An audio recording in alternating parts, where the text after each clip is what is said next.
அனைவருக்கும் வணக்கம். நான் உங்க டாக்டர் ஷகுல் ராமானுஜமுகுந்தன். இன்னைக்கு வீடியோல பாசிஃபையர் யூஸ் பண்றத பத்தி தான் பேச போறேன். பாசிஃபையர் யூஸ் பண்றதுனால என்னென்ன பெனிஃபிட்ஸ் இருக்கு, என்னென்ன சைடு எஃபெக்ட்ஸ் இருக்கு, அது சரியான முறையில எப்படி யூஸ் பண்ணணும்ன்றத பத்தி கம்ப்ளீட் இன்ஃபர்மேஷன் நான் குடுக்க போறேன். வீடியோ கடைசி வரைக்கும் பாருங்க. நிறைய இன்ஃபர்மேஷன் உங்களுக்கு புதுசா இருக்கும். வாங்க வீடியோக்குள்ள போலாம்.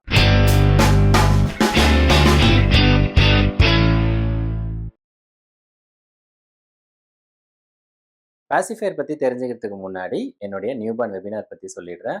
இதில் வந்து ஃபர்ஸ்ட் 3 மந்த்ஸ் வரைக்கும் உங்கள் குழந்தையை எப்படி பார்த்துக்கணும்னு நிறைய டிப்ஸ் அண்ட் ட்ரிக்ஸ் நான் வந்து என்னோட குழந்தைய வச்சு லைவாக உங்களுக்கு டெமான்ஸ்ட்ரேட் பண்ணி காமிப்பேன். ஆல்ரெடி 3 பேட்ச் ஆஃப் பேரண்ட்ஸ் வந்து அட்டன் பண்ணியிருக்காங்க. எல்லாருமே வந்து பெனிஃபிட் ஆகிருக்காங்க. ஸோ நியூபார்ன் வெபினார் பற்றி தெரிஞ்சுக்கணும் அப்படின்னா ஸ்க்ரீனில் தெரியுற நம்பரை கான்டாக்ட் பண்ணுங்க. என்னோட டீம் வந்து உங்களுக்கு கைட் பண்ணுவாங்க. பாசிஃபையர், ஸோ நேம்லேயே இருக்குது பாசிஃபையர், அதாவது பாசிஃபை பண்ணுறதுக்காக யூஸ் பண்ணுறது. ஸோ இதோட பெனிஃபிட் என்ன அப்படின்னா, குழந்தை அழுவும் போது அதை நீங்கள் வாயில் வச்சீங்கன்னா குழந்தை அதை சப்பிக்கிட்டே வந்து அழுகையை நிறுத்திடுவாங்க. ஸோ குழந்தைய கம்ஃபர்ட் பண்ணுறதுக்காக, ஒரு சூதிங் எஃபெக்ட்டுக்காக பேசிஃபையர் யூஸ் பண்ணுறது, அதுதான் வந்து அதோடைய முக்கியமான பெனிஃபிட். மற்றபடி வந்து பார்த்தீங்கன்னா, குழந்தை வந்து இப்போ ஹாஸ்பிட்டலுக்குலாம் வந்து வேக்சின் போட வராங்கன்னா அந்த டைமில் பேசிஃபையர் வச்சு விட்டோம்னா உங்களுக்கு வேக்சின் போடும்போது அழாமல் இருப்பாங்க. ஸோ ஒரு பெயின் ரிலீஃப் மாதிரி இருக்கும். அதுக்கப்புறமா சடன் இன்ஃபன்ட் டெத் சிண்ட்ரோம் அப்படின்னு ஒன்று இருக்குது. அது வந்து பார்த்தீங்கன்னா, குழந்தை வந்து திடீர்னு மூச்சு திணறி இறக்குறது. ஸோ அது நம்ம ஊரில் அந்தளவுக்கு காமன் கிடையாது. பேசிஃபையர் யூஸ் பண்ணும்போது அதுக்கான சான்ஸ் வந்து கம்மியாகுதுன்னு கண்டுபிடிச்சிருக்காங்க. ஸோ பெனிஃபிட்ஸ் அப்படின்னு பார்த்தீங்கன்னா, முக்கியமான பெனிஃபிட் வந்து குழந்தை அழுவும்போது அழுகையை நிறுத்துறதுக்கு அது யூஸ் பண்ணணும். அடுத்ததாக வந்து அதோட சைடு எஃபெக்ட்ஸ் பற்றி தெரிஞ்சுக்கலாம். சைடு எஃபெக்ட்ஸில் முக்கியமான பிரச்சனை என்ன அப்படின்னா, பிரஸ்ட் ஃபீடிங்கில் அது வந்து இஷ்யூ ஆகும். ஏன்னா வந்து குழந்தை வந்து இப்போ தாய்ப்பால் குடிக்கணும் அப்படின்னாலும் அவங்க வந்து நிப்பிள் அந்த ஏரியாவில் வந்து சக் பண்ணணும். பேசிஃபையர்லையும் சக் பண்ணணும். ஸோ ஏன்னாவும் குழந்தைக்கு நீங்கள் வந்து பேசிஃபையர் நிறைய யூஸ் பண்ண பேசிஃபையர் வந்து அவங்க சக் பண்ணுவாங்க, ஆனால் பால் வராது. அதே சேம் என்ன ஆகும், குழந்தை வந்து பிரஸ்ட் ஃபீட் பண்ணும்போது அவங்க அதே சேம் சக் பண்ணும்போது பால் வரும். ஸோ ஸ்வாலோயிங் அந்த ஒரு கோஆர்டினேஷன் வராது. ஸோ குழந்தைங்களுக்கு வந்து அந்த நிப்பிள் கன்ஃபியூஷன் வரும். பிரஸ்ட் ஃபீட் பண்ணும்போது அவங்களுக்கு அதனால வந்து இஷ்யூஸ் வரலாம். ஸோ பிரஸ்ட் ஃபீடிங்கில் குழந்தைங்களுக்கு பிரச்சனை வரும். ஸோ அதுதான் வந்து மெயின் சைடு எஃபெக்ட். ரெண்டாவது பிரச்சனை, நீங்கள் வந்து பாசிஃபையர் ரொம்ப நாளைக்கு யூஸ் பண்ணுறீங்க, 6 மாதம் 1 வயசு வரைக்கும்லாம் கூட யூஸ் பண்ணுறீங்க. இன்னும் சில சமயம் பார்த்தீங்கன்னா 2 வயசு 3 வயசு குழந்தைங்க கூட சம்டைம்ஸ் பாசிஃபையர் வச்சுட்டுலாம் ஓபிக்கு வருவாங்க.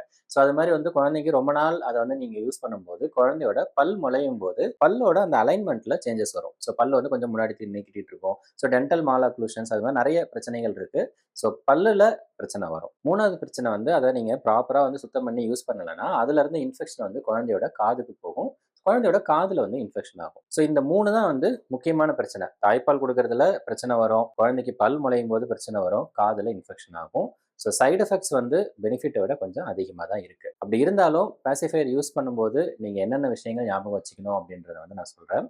ஃபஸ்ட்டு, குழந்தைக்கு பாசிஃபையரோட சைஸ் வந்து ஏஜுக்கு ஏற்ற மாதிரி நீங்கள் சூஸ் பண்ணணும். இப்போ நீங்கள் வந்து இப்போ கடையில் போய் வாங்கினாலும் சரி, இல்லை ஆன்லைன் ஷாப்பிங் பண்ணாலும் 0 to 6 months, 6 months to 12 monthsன்னு சொல்லிட்டு ஏஜ் குரூப்புக்கு ஏற்ற மாதிரி அந்த பாசிஃபையர் வந்து இருக்கும். ஸோ ஃபஸ்ட்டு வந்து குழந்தைக்கு அதோட சைஸ் வந்து குழந்தையோட ஏஜுக்கு ஏற்ற மாதிரி இருக்கணும். நம்பர் 2, குழந்தை அழுவும் போது நீங்கள் வந்து எடுப்புலேயே வந்து பாசிஃபையர் எடுத்து வாயில் வைக்காம வேற ஏதாச்சும் மெத்தட்ல, அதாவது குழந்தைய தூக்கி தட்டி கொடுக்கறது, பேசுறது, ஏதாச்சும் அந்த கிளைகளுக்குள்ள இருக்குல்ல அதை வச்சு ஆட்டி அவங்களுக்கு வந்து ஏதாச்சும் வேற ஒரு மெத்தட்ல அவங்க அழுகையை நிறுத்துறதுக்கு ட்ரை பண்ணுங்க. அது எல்லாம் ட்ரை பண்ணியும் முடியலன்னா மட்டும்தான் பாசிஃபையர் நீங்க யூஸ் பண்ணணும். மூணாவது விஷயம், பாசிஃபையர் யூஸ் பண்ணும்போது சுத்தமாக யூஸ் பண்ணணும். சப்போஸ் வாயிலிருந்து குழந்தை கீழே விழுந்துருச்சு அப்படின்னா அதை நீங்கள் அப்படியே எடுத்து வாயில் வைக்கக்கூடாது. ஸோ ப்ராப்பராக வந்து க்ளீன் பண்ணணும். டெய்லி அட்லீஸ்ட் ஒரு தடவையாச்சும் வந்து சுடு தண்ணியில் அதை போட்டு நல்லா வந்து சுத்தம் பண்ணிக்கோங்க. க்ளீன் பண்ணாமல் நீங்கள் அந்த பாசிஃபையரை ரொம்ப நாளைக்கு அப்படியே யூஸ் பண்ணக்கூடாது. நாலாவது விஷயம், நிறைய பேர் பண்ணுற ஒரு தப்பு என்ன அப்படின்னா, அந்த பாசிஃபையரோட அந்த மூடி இருக்கும் இல்லையா, அதில் வந்து தேன் தடவி வச்சுப்பாங்க.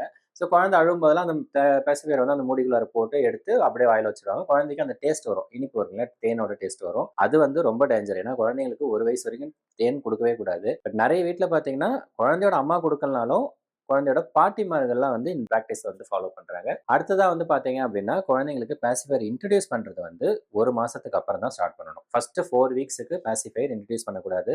நான் ஏன்னா ஏற்கனவே சொன்னேன் இல்லையா, பாசிஃபையர் யூஸ் பண்ணுறதுனால பிரஸ்ட் ஃபீடிங்கில் வந்து அவங்களுக்கு கன்ஃபியூஷன் ஆகும். ஸோ ஃபர்ஸ்ட் ஒரு 4 வீக்ஸுக்கு வந்து அவங்க ப்ராப்பராக வந்து பிரஸ்ட் மில்க் எடுக்கிறதுக்கு கற்றுக்கிட்டதுக்கு அப்புறமா நீங்கள் பாசிஃபையர் யூஸ் பண்ணீங்க அப்படின்னா ஓரளவுக்கு அந்த பிரஸ்ட் ஃபீடிங்கோட கன்ஃபியூஷன் வராமல் இருக்கும். ஸோ பிரஸ்ட் ஃபீடிங்கும் நல்லா எடுத்துப்பாங்க. பாசிஃபையர் யூஸ் பண்ணாலும் வந்து பெருசாக எந்த இஷ்யூஸும் வராது. கடைசியாக பாசிஃபையர் யூஸ் பண்ணும்போது குழந்தை வளர வளர அந்த யூஸ் பண்ணுற டைம் வந்து குறைச்சிட்டே வாங்க. ஒரு நாளைக்கு ஒரு 2 மணி நேரம் 3 மணி நேரம் யூஸ் பண்ணுறீங்கன்னா குழந்தை வளர வளர நீங்கள் வந்து அது 1 மணி நேரமாக குறைச்சிக்கோங்க. 6 மாதத்துக்கு அப்புறம்லாம் முடிஞ்ச வரைக்கும் நீங்கள் பாசிஃபையர் யூஸ் பண்ணாமல் தான் நல்லது. அப்படியே யூஸ் பண்ணனா கூட தூங்க வைக்கும்போது சும்மா ஒரு 5 நிமிஷம் அது மாதிரி யூஸ் பண்ணுங்க. அவங்க தூங்கினதுக்கு அப்புறம் வாயிலிருந்து எடுத்துருங்க. ஸோ அது மாதிரி குழந்தை வளர வளர பாசிஃபையர் யூஸ் பண்ற அந்த டியூரேஷனை வந்து குறைச்சிக்கிட்டே வரணும். ஸோ இந்த விஷயங்கள்லாம் ஃபாலோ பண்ணீங்க அப்படின்னா பாசிஃபையர் யூஸ் பண்றது வந்து நீங்க சேஃபா யூஸ் பண்ணலாம். பட் என்னுடைய பர்சனல் ஒப்பீனியன், முடிஞ்ச வரைக்கும் யூஸ் பண்ணாம இருங்க. யூஸ் பண்ணியே ஆகணும்னா நான் சொன்ன விஷயத்த ஃபாலோ பண்ணுங்க. ஸோ இந்த வீடியோல பேசிஃபையர் பத்தின நிறைய இன்ஃபர்மேஷன் உங்களுக்கு கிடைச்சிருக்கும்னு நினைக்கிறேன். வேற ஏதாச்சும் இது ரிலேட்டடா டவுட் இருக்கு அப்படின்னா கமெண்ட்ல சொல்லுங்க. ஃப்ரீயா இருக்கும்போது நான் ஆன்சர் பண்றேன். அடுத்த வீடியோல வேற ஒரு தகவலோட சந்திக்கலாம். நன்றி, வணக்கம்.